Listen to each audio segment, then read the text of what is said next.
Hora de falar de esportes, o bate-papo de todas as manhãs. Bom dia, boa semana, Antônio Carmo Eclético. Muito obrigado, Cláudio Nicolini, bom dia para você e bom dia especialmente a todos que nos acompanham aqui no Bate-Papo Esportivo, ano 22 da Band Vale. Começamos bem a semana, Antônio Carmo. Falando de Copa Paulista, o São José conheceu a primeira derrota na competição. Terceira rodada jogando no velho estádio Bruno José Daniel, que tá reformadinho, tá bacana lá. No Ramalhão, o Santo André fez 1-0 no primeiro tempo e não quis jogo no segundo. Deu pra conta do chá, 3 pontos no Emborná e primeira derrota do professor Wilson Júnior. Os 3 times invictos que estavam após 2 rodadas caíram neste fim de semana. Não tem mais invicto na Copa Paulista. Então é o seguinte, São José foi ridículo, grotesco, caricato e estapafúrdio, como gostava de dizer nas suas locuções nosso amigo Roberto Costa, maiormente no segundo tempo. O primeiro tempo começou até razoável, teve 1 ou 2 chances de gol, mas não finalizou bem. E aí depois que fez o gol, aos 32, 33 minutos do primeiro tempo, o Santo André soube acomodar o jogo, soube arrumar, e no segundo tempo São José não jogou absolutamente nada, foi um desperdício, foi uma pelada, um jogo... Bom, a Copa Paulista tem sido de um nível fraquíssimo, viu, Nicolini? Copa Paulista é aquela velha história, quem tem um olho só é rei, e tá assim, é um campeonato de um nível técnico medonho de ruim. E o São José, que está num grupo muito fraco, poderia ter aproveitado essa oportunidade aí, já que é um time que entrou com status e dizendo que vai brigar pelo título, não vai apenas colocar a molecada para jogar, porque não tem também aí e tal, e ao contrário do São Caetano, do Santo André, que fazem isso, e conseguiu perder do Santo André lá no estádio Bruno José Daniel. Faz tempo já o Bruno José Daniel foi reformado, o gramado sintético está bem melhor arrumado do que em outros tempos. E essa derrota complica a vida do São José, perde a liderança do grupo para o São Bernardo, que é de Série A3, e o São José vai ter que se virar aí no segundo turno. Fechou o primeiro turno agora, recebe o Santo André, começando o segundo turno no próximo sábado no Martins Pereira. Mas se jogar a bolinha que jogou ontem, né, repito, principalmente no segundo tempo, quando não teve nenhuma inspiração, teve um chute para gol apenas de fora da área, não teve nada, jogo horroroso, não, preguiça é ruindade mesmo, Nicolás. Não tem gramado, não tem horário, não tem juiz, não tem... É ruindade do time, do técnico. Para começar, o time viajou sem 3 jogadores que eram titulares. Nada foi falado, só depois do jogo é que o técnico disse que eles ficaram por um acerto melhor de poder físico, ou sei lá o que aí, dizendo então que eles não estão tão bem fisicamente. Começa assim, desse jeito, o time não vai para lugar nenhum. O campeonato é fraco, mas se jogar essa bola aí, o torcedor do São José não precisa se iludir, não, o time não vai para lugar nenhum, não. Muito fraco. Tinha ganho os 2 primeiros jogos, com ressalvas. Né? Porque é o seguinte, Nicolino, só para o torcedor entender, são 6 jogos, já foram 3, faltam 3 apenas. Aí o primeiro colocado, pronto, já está classificado para as quartas de final. O 4º colocado, eliminado, que deverá ser o São Caetano, né? Que é um time que o escreve do rádio, com você de centroavante, a gente ganha deles. E aí fica ali, então, os outros 3 times, no caso, se o São Bernardo ficar em primeiro, são os 10 Santo André brigando pela segunda vaga. Classificados já em segundo e terceiro. Então vai disputar uma repescagem, né, um play-off contra um time lá de outro grupo, da pontuação, ver o que faz e tal. E aí passando, vai perdendo, tá fora.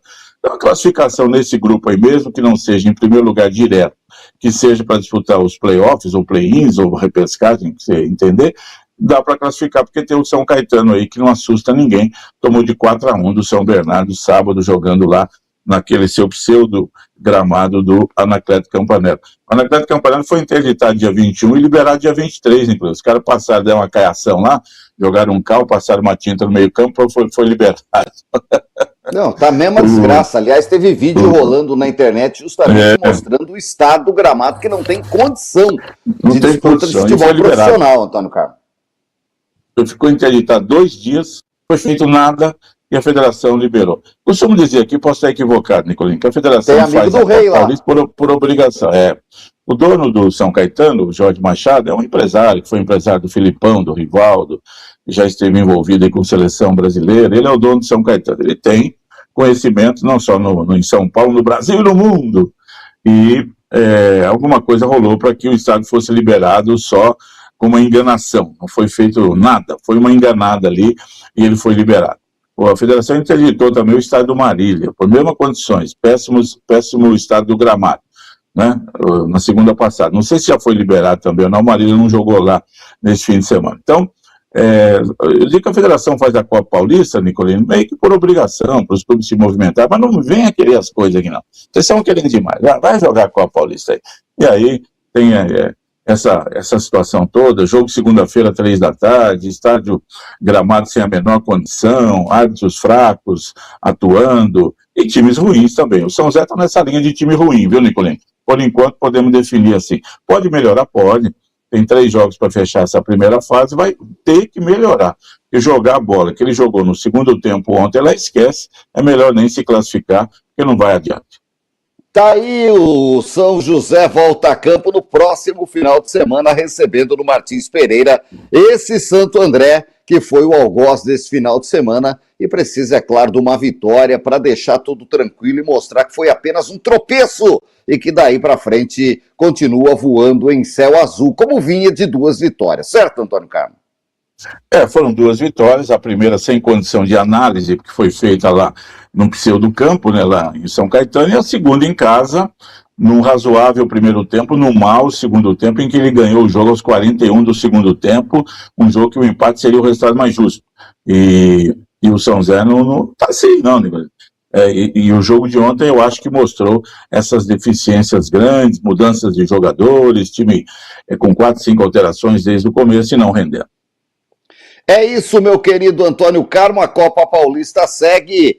Demais resultados do grupo, você já disse, 4-1 para o São Bernardo jogando em São Caetano. O Primavera ganhou do Juventus, que está mandando na Arena Barueri 1-0, e o Osasco do Paulista no Jaime Sintra, 2-0. Se deram bem os visitantes no grupo 3, que tem o Juventus e o Primavera com 6 na liderança. Meu querido Antônio Carmo, no grupo 2, o Comercial perdeu em casa para o União São João 1-0 e o 15 de Piracicaba só empatou com o Noroeste 1-1. O 15, como o Noroeste ainda não venceram, o líder do grupo 2 é o Comercial. E no grupo 1, o Bandeirante de Birigui, lá no velho Pedro Marim Berbel, venceu o Marília por 3-1. Primeira vitória, hoje tem Grêmio Prudente e Linense, o Linense tem 4, pode chegar a 7, e se o Prudente ganhar, vai a 6, Antônio Carmo. Uma liderança aí surpreendente por enquanto do Linense. O Marília era o favorito nesse grupo e veio mal também no campeonato, fechou o primeiro turno com apenas 3 vitórias. Por isso que eu tenho dito, Nicolinho, que o campeonato está muito fraco, e times que tinham uma condição melhor de fazer uma competição ali na parte de cima, não estão jogando nada. O Marília é um deles, o 15 de Piracicaba e o Noroeste também, times que acabaram de jogar a Série B do Brasileiro, já com vaga garantida no ano que vem. Se for campeão da Copa Paulista, o 15, por exemplo, escolhe a Copa do Brasil, porque a Série dele já tem garantido, o Noroeste aplica a esse sistema também. E vão mal num grupo em que o Comercial de uma Série A4, junto do União São João, que acho que é a Série A3, lideram ali, estão mais na frente da tabela. A derrota do São José, Nicolino, só para fechar aqui a página, você pode, mas perdeu, todo mundo perdeu aí e tal. Tudo bem, se a derrota fosse para o Juventus, para o Primavera, fosse para o 15 de Piracicaba, fosse para o Marília, peraí, pegou um time que está realmente no campeonato com uma pretensão maior. Mas perdeu para um time que basicamente é sub-20, com um ou outro jogador só acima da idade, é isso que não dá para achar que está bom, Nicolas. A derrota realmente, ela foi, não chega a ser vexatória, né? Até porque o placar muito magro aí. Mas foi uma vitória, uma derrota que não poderia ocorrer, não. É isso. Registro feito, Antônio Carmo. Ainda falando da festa do interior, continua o Paulista da segunda divisão e descobrimos nesse final de semana as 2 equipes que ascendem a Série A4 do ano que vem do Campeonato Paulista. Saem do quinto dos infernos, como diz o nosso querido Valtencir Vicente, grande repórter esportivo. Um abraço para o Vavi. A quinta divisão é a Bezinha, é o quinto dos infernos. Né? E quem deixa esse quinto dos infernos é o América de Rio Preto e o Independente de Limeira, Antônio Carmo. O América venceu o Itaquaquecetuba, que vinha voando no campeonato, em Itaquá por 3-0. Quem manda no Alto Tietê ainda é Ouro-Pesa, Antônio Carmo. Não tem por onde. Se jogasse esse campeonato, já teria subido para a Série A1 do Paulista. Nicolau, eu disse aqui algumas rodadas atrás, quando o José Bonifácio eliminou o Mantiqueira, que ele era um dos favoritos. Era o José Bonifácio, o Independente de Limeira e o Itaquá. Eram os 3 times que estavam brigando ali. Arrisquei dizer que desses 3, 2 subiriam. Um subiu, que foi o Independente. Nos pênaltis ontem contra o Flamengo de Guarulhos, né? E o José Bonifácio parou no América. Nicolini, o América é a grande surpresa e muito agradável. Um dos mais tradicionais times do interior de São Paulo, revelador de jogadores, disputante da Série A1 do Paulista durante 40 anos de maneira seguinte, sumiu. Desapareceu, vive no ostracismo e de repente do nada surge o América aí, e a vitória ontem 3-0 contra o Itaquá, lá em Itaquá, mostrou uma competência. Já havia eliminado o Zé Bonifácio, ganhando por 4-2 em José Bonifácio, depois de empatar 0-0 em casa, está perdendo 2-0 lá. Justíssima a classificação e o acesso do América, né? E o Flamenguinho de Guarulhos quase colocou chope no Independente de Limeira, porque ele perdeu nos pênaltis, ganhou em casa 1-0, perdeu fora 1-0 e perdeu nos pênaltis ontem lá no Agostinho Prada, lá na cidade de Limeira. Então, Independente de Limeira, América de Rio Preto subiram, vão jogar a Série A4 do futebol paulista do ano que vem. Vamos fazer a decisão ainda, né, para ver quem será o grande campeão. Um time está na 5ª divisão, né? Você ser campeão da Bezinha vale como você ser campeão de Copa do Brasil, vale muito, viu? É isso, finais festivas, primeiro jogo em Rio Preto, o segundo jogo em Limeira, no velho estádio Agostinho Prada, meu querido Antônio Campos, parabéns ao América e ao Independente. Olha, a Copa do Brasil, Antônio Campos, fim de semana foi de Copa do Brasil, de muitos empates nos jogos de ida, todo mundo guardou artilharia para os jogos da volta, menos o Palmeiras, que fez 3-0 no fraco Fortaleza, que já deve vir passear em São Paulo. E olha, o Internacional encaminhou a classificação, 2-0 no Corinthians, e podia ter sido mais. Corinthians jogou bolinha, vai ter que jogar muito na Neoquímica Arena. O que o dá esperança é que esse Internacional, la garantia sou eu, pouca gente está confiando nesse Inter de Porto Alegre. Vasco e Fluminense 0-0, Mirassol e Grêmio 1-1, Atlético Mineiro e Juventude 0-0, Santos e Remo 0-0, Chapecoense e Cruzeiro também 0-0. Antônio Carmo, hoje tem Atlético Paranaense e Vitória. Diz aí da Copa do Brasil. O time dele, o Botafogo do Rio, não está na Copa do Brasil, Nicolino, mas me permita mandar um grande abraço aqui ao doutor Leonardo Cisdeiros, que é pneumologista, cuida lá da saúde do nosso locutor Paulo Roberto de Paula, estiveram juntos, e ele falou para o Paulo que nos ouve todas as manhãs aqui. Que beleza. E eu ia mandar um abraço para ele sexta-feira, ficou para hoje. Doutor Leonardo, saudações, faz tempo que não o vejo. Grande abraço ao doutor Leonardo, também ao doutor Edson Monta, cardiologista botafoguense, fez aniversário semana passada. Os botafoguenses na Copa do Brasil não nos interessa, né? Vamos brigar aí por coisas melhores. Então, abraço a todos eles aí. E na Copa do Brasil, Nicolás, a Copa do Mundo faz mal, né, Nicolás, pro futebol, né? Brasileiro, principalmente, né? Você passa 50 dias vendo Copa do Mundo, arbitragem, poucas reclamações, nenhum jogador peitando o outro, a não ser os argentinos lá, quando perdem o título, aí eles são, né, insuperáveis. Na Argentina não tem ninguém igual a eles, com essa arrogância de achar que só eles merecem ganhar. Mas é assim, né? Tudo tranquilo, acaba o jogo, os times se abraçam dentro de campo, vão cumprimentar suas torcidas, aí vem o Brasileirão, a Copa do Brasil, Nicolás, é rabo de arraia, é dedo no nariz do adversário, é chute na canela, é reclamação, é jogador indo falar com o árbitro quando vai ver o VAR, é o capitão do time chama a mãe, que chama todo mundo demais. Meu Deus do céu, futebol brasileiro, Nicolini, não à toa ele está vivendo esse ostracismo mundial em termos de seleção, porque o nosso futebol, ele está jogando uma bolinha, não adianta, está ruim demais mesmo. Sábado, 3 jogos, abrindo mata-mata em 0-0, inadmissível um negócio desse, né? Não dá. Fica ruim demais, né? Mas peraí, o cara jogou, não, Santos e Remo foi de doer, Vasco e Fluminense esquece. Então, né? Aí ontem, 7 gols em 7 jogos, Nicolino. Só o Palmeiras é que, no segundo tempo, hein? Porque o primeiro tempo do Palmeiras também foi para dormir. Aí no segundo tempo, quando fez um gol logo a 1 minuto, 2, aí abriu a porteira do Fortaleza, fez 3 e ganhou e praticamente está classificado. O Corinthians Nicolino, o Corinthians quer aquele negócio de Fernando Diniz, quer que o Hugo Souza saia jogando com o Gabriel Paulista e com o Mateuzinho, Nicolino. Toca do lado e vai, que beleza, né? Aí perde a bola. Isso, teve um lance lá que parecia jogo de criança de 8 anos. Lembra daquele desenho que tinha um personagem que falava assim, isso não vai dar certo. Não vai dar certo. Mas que coisa, rapaz. Daí o Corinthians não jogou nada. Falta só jogador, né? Os jogadores que tem. Você pega o gol do Cabo Verde contra a Argentina, que foi eleito o gol mais bonito da Copa, saída de bola lá de trás, 10, 12 toques, até o chute no ângulo, né? Bonito demais, né? Botando o jogador da Argentina na roda, isso foi o Cabo Verde, né? Então tem os times aí que fazem melhor, tem uma condição melhor, mas se depender de Gabriel Paulista, de quem é outro aqui do Corinthians, sei lá quem é, de Mateuzinho e tal, do goleiro Hugo Souza, não vai dar, né? Mas o Corinthians não jogou nada, o Inter, que não é nada dessas coisas, né? Soube o que fazer, administrou o jogo, teve uma marcação muito boa, e quando o Fernando Diniz abriu um pouco mais o time, o Inter achou um gol, depois achou um pênalti também. O Corinthians reclama de um pênalti lá que eu acho que foi a favor, o jogador do Inter agarra o jogador do Corinthians dentro da área. Mas o VAR, né? Não serve para nada. Na Copa ele serve, aqui no Brasil não. Aí não chama, não faz nada. O problema não é o VAR. 2-0.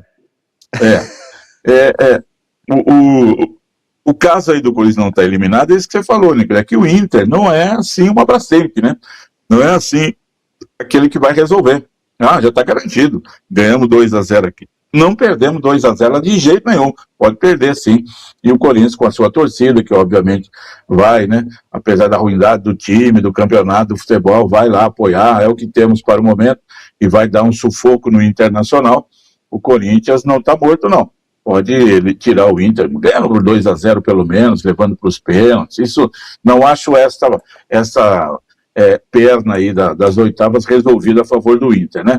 Logicamente que a do Palmeiras é a mais tranquila, vai pegar o Fortaleza. Nem Fortaleza Fortaleza também virou uma bagunça, vendeu o mando do jogo, vai ser em Cuiabá.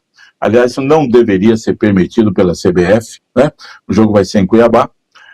Para o Palmeiras muito melhor e tem torcida a mais lá e com 3-0 saindo já ganhando, só se acontecer uma hecatombe, né? E os demais jogos, acho que todos eles em aberto. O Santos é favorito contra o Remo, lá em Belém do Pará. O problema é que o Santos não sabe nem se vai ter o Neymar ou não. O problema é que o Santos está entregando tudo que pode aí, né? Então, vamos ver o que faz aí. O Cruzeiro, que vai receber a Chapecoense em casa, jogando por uma vitória simples, é muito favorito. Chapecoense, lanterna da Série A, virtualmente rebaixado para a Série B. E ficou um jogo para hoje ainda, né, do bom time do Atlético Paranaense, que vai receber o Vitória. Mas foi uma rodada inicial de oitavas de final de Copa do Brasil muito fraca. Como tem que ter jogo todo dia para atender os interesses financeiros, meu querido Antônio Campos, já tem jogo amanhã, da volta, Remo e Santos jogam no Mangueirão, que deve ter próximo de 50 mil pessoas. A torcida do Remo vai lotar o Mangueirão para empurrar o Remo contra o Santos. E a grande discussão é se o Neymar vai jogar. Aí você pode passar pano e falar que é por causa da questão física. Ou você pode ser sincero e falar que é porque tem um leilão de não sei o quê, que ele participa. Hoje à noite. E que talvez ele com isso não vá jogar. Tá tudo bem, Antônio Carlos. Ele tem que gravar um vídeo, não precisa ser de IA, porque de IA não pode, Antônio Carlos. Grava um vídeo e exibe lá no leilão, né? E fala assim, vou jogar amanhã, né? Mesmo assim, exatamente, mesmo assim, Nicolino, o jogo é amanhã à noite. O Neymar tem o seu próprio avião, acaba o leilão, ele pega o avião, vai, chega às 4 da manhã, 5 da manhã em Belém do Pará, um pouco mais tarde, dorme o dia inteiro e vai pro jogo à noite, não tem problema nenhum. O pessoal critica tudo do Neymar aí, mas ninguém fala muito sobre o bom trabalho social que ele faz fora de campo, né? Tem um instituto que atende centenas de crianças, ele faz alguns trabalhos sociais aí muito bacana. Acontece um problema aqui, ele bota a mão no bolso, manda lá 5 milhões pro pessoal lá, ele ajuda, ele tem esse coração muito bom. E tem esse leilão aí que vem pessoas que vêm só por causa dele, Nicolino, e vão gastar um dinheirão para ajudar tudo na instituição e tudo nas compras das coisas que vão ser leiloadas, e com o Neymar lá presente, então fica lá, ou pelo menos abre o início, fica uma hora lá, pega o avião dele e vai embora, e vai acompanhar o time. Isso tem que ser feito, porque ele é o Neymar hoje por causa do Santos, claro que está jogando, né? Ele tem o nome dele, obviamente, mas ele tem o contrato dele com o Santos e não pode, principalmente o seguinte, porque o jogo não está resolvido, né? Se tivesse sido 3-0, né, com 3 gols dele sábado lá na Vila, aí fala, Valdemar, descansa aí, vai, tá tranquilo, obrigado, você já nos classificou, mas não deu certo, né? Meu amigo, ele é dúvida, vamos acompanhar os próximos passos. A arbitragem foi uma tragédia. Um rapaz do Remo que deu uma cotovelada num rapaz do Santos, assim, mais nítido, Antônio, sem discussão, sem bairrismo. Claro, isso aqui não é para expulsão. Não, isso aqui não é para expulsão. Não sabe nem do VAR. Pode bater. Precisava nem do VAR. Nas arquibancadas da Vila, que são pertinho do campo, você conhece bem lá também, todo mundo viu. Menos o árbitro e o VAR. Pode pôr o Mike Tyson aí para jogar. O Mike Tyson pode jogar à vontade, distribuir pancadas, né? Não dá, Nicolini. E tá uma vergonha essa arbitragem brasileira que acontece o mesmo lance num jogo, citando aí, Palmeiras e Vitória, do Maurício. Mas parece que o Maurício tentou matar o jogador. Nossa, mas virou assunto tal. Tomou um cartão amarelo. A maioria dos ex-árbitros consultados, a maioria disse que foi correta. Para mim, tanto faz se expulsa ou não expulsa, porque a nossa arbitragem é ruim demais. Então, você tem que acabar acatando. E depois, aconteceram dois jogos, o Ranieri, do Corinthians, contra um jogador do Atlético Paranaense, igualzinho ou pior, nem falta o juiz deu no outro jogo, e teve um lance jogador do Flamengo também. Não foi do Flamengo, não. Foi outro jogo aí de outro time, mesma coisa, e aí teve do Remo também sábado, e não acontece nada, né? Um gera uma comoção que parece que o cara tentou matar o outro com o cotovelo.